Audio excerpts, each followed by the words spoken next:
Holodoma is not a character from either Game of Thrones or Lord of the Rings. Instead, it translates from the Ukrainian words holod, hunger, and mor, plague.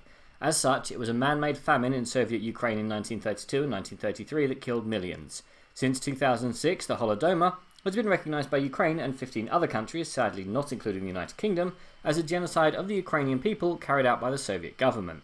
Mr. Jones is based on the true story of a Welsh journalist who first publicised in the Western world, without equivocation and under his own name, the existence of the Holodoma, a decision which might well have cost him his life a few years later.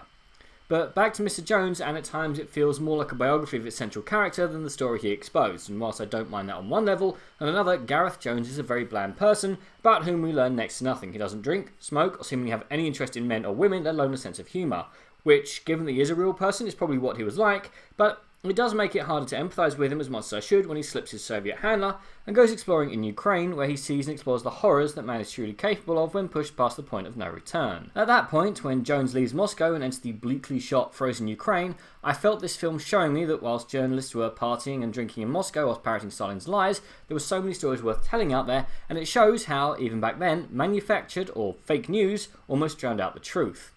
Sadly though, this is not a perfect film, leaving aside the fact that seemingly the only advertising this film received in the United Kingdom was a slot on the Andrew Marr Show, meaning that I nearly missed it.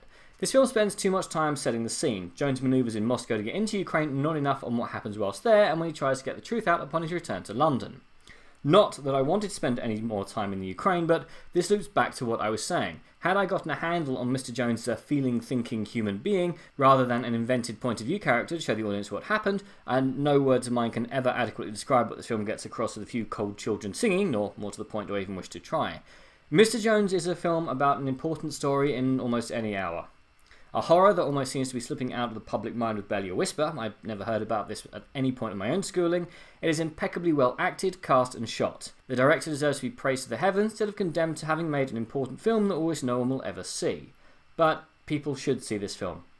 People need to see this film. Even if it needed a shorter first act to allow for a longer second and third. Even if it needed to develop its lead more. People need to remember both the name Gareth Jones and the Holodoma. I definitely think you should see this film. But what did you guys think? I'm Daniel, this has been A Dunking. If you've enjoyed this video, please like, share and subscribe.